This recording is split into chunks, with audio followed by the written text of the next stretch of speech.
गुरु में आपका स्वागत है। आज हम लोग जीके जीएस के बारे में अध्ययन करेंगे, जो कि आपका बिहार पुलिस, बिहार दरोगा और एनटीपीसी आरआरबी पर आधारित कुछ प्रश्न उत्तर रहेंगे। चलिए शुरू करते हैं। सभी को राम राम।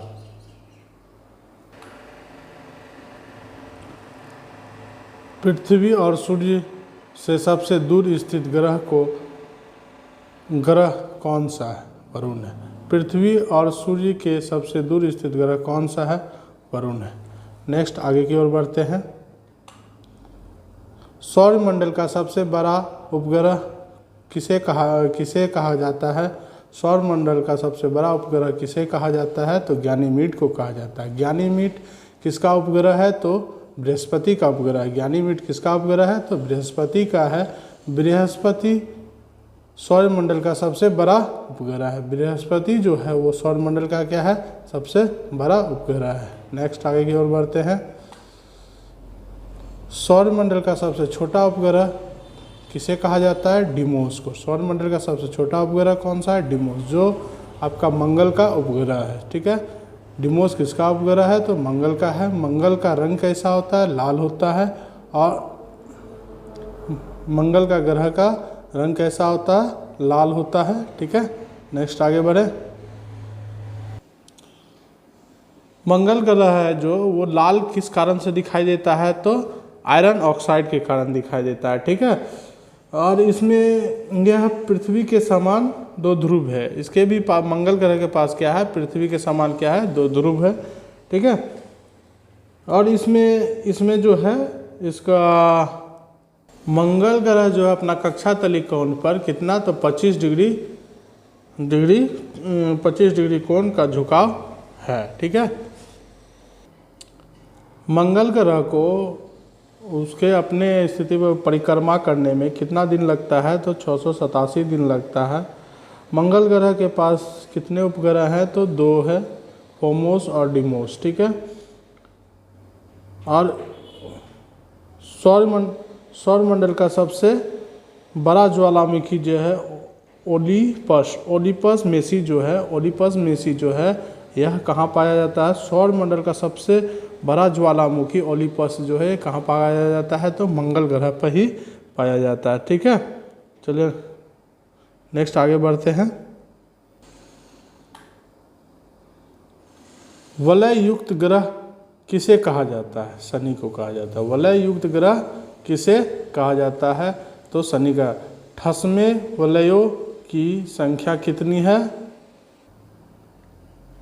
वलय युक्त ग्रह किसे कहा जाता है? शनि को कहा जाता है। इसमें वलयों की संख्या कितनी होती है? तो 7 है। शनि में वलयों की संख्या कितनी होती है? तो 7 होती है। शनि आकाश में पीले तारे के समान दिखाई देता है। शनि जो है आकाश में किस रंग का दिखाई देता है? तो पीले तारे का जैसा। शनि का सबसे बड़ा उपग्रह कौन है? टाइटन है। शनि का सबसे बड़ा उपग्रह कौन सा है? तो टाइटन है।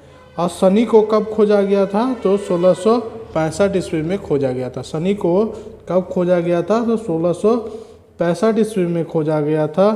क्रिश्चियन हाइजोन के तहत।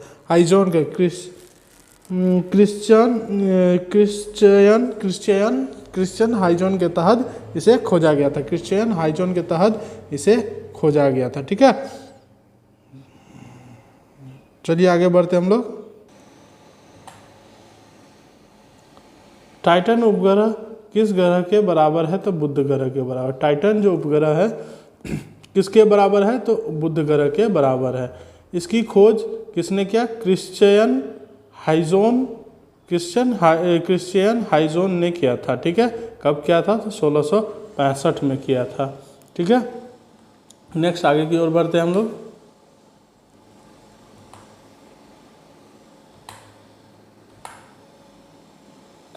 चंद्रमा का प्रकाश पृथ्वी तक पहुंचने में कितना समय लगाता है? तो 1.3 सेकेंड लगाता है। 1.3 सेकेंड लगाता है। ठीक है, नेक्स्ट आगे बढ़ते हैं हम लोग। सबसे बड़ा तारामंडल किसे कहा जाता है? सेंट्रोस को। सबसे बड़ा तारामंडल किसे कहा जाता है? सेंट्रोस को कहा जाता है। नेक्स्ट आगे बढ़े। ब्रह्मांड में विस्फोटी तारा को क्या कहा जाता है? अभिनव तारा कहा जाता है।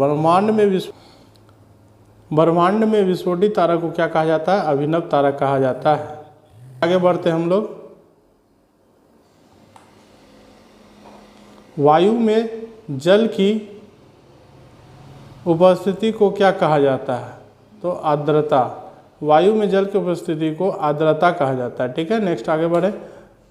वायु में कार्बन डाइऑक्साइड की मात्रा कितनी होती है? 0.3% होती है। 0.03% होती है। वायु में कार्बन डाइऑक्साइड की मात्रा कितनी होती है?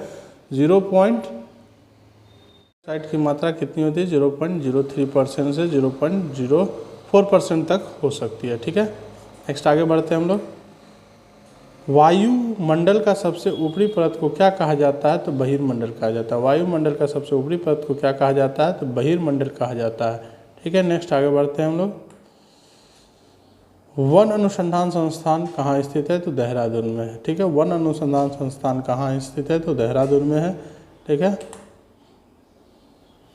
लंबाई का सीजीएस मात्रक क्या होता है? सीजीएस मात्रक पद्धति क्या होता है? सेंटीमीटर होता है। लंबाई का सीजीएस मात्रक पद्धति क्या होता है? तो सेंटीमीटर होता है। नेक्स्ट आगे बढ़े।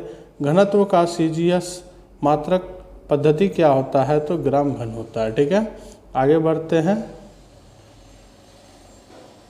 घन सेंटीमीटर होता है। ठीक है, घन सेंटीमीटर होता है। ठीक है, नेक्स्ट आगे बढ़ते हैं। बल का सीजीएस मात्रक पद्धति को क्या कहता है? डायन कहा जाता है। ठीक है,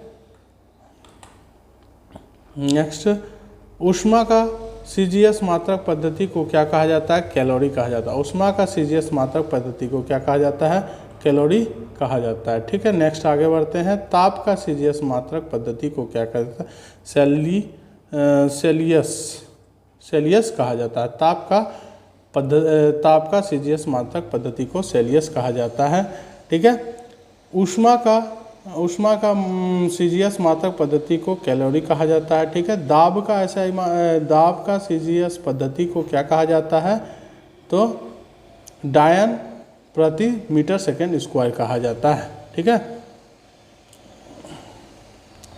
और आगे बढ़ते हैं। आगे कुछ इसका जो है दाब का हो गया, ताप का हो गया, और बस आज के लिए इतना ही। लाइक करें, सब्सक्राइब करें और कमेंट करें ताकि हमें पता चले कि हम कमी कहाँ पर कर रहे हैं।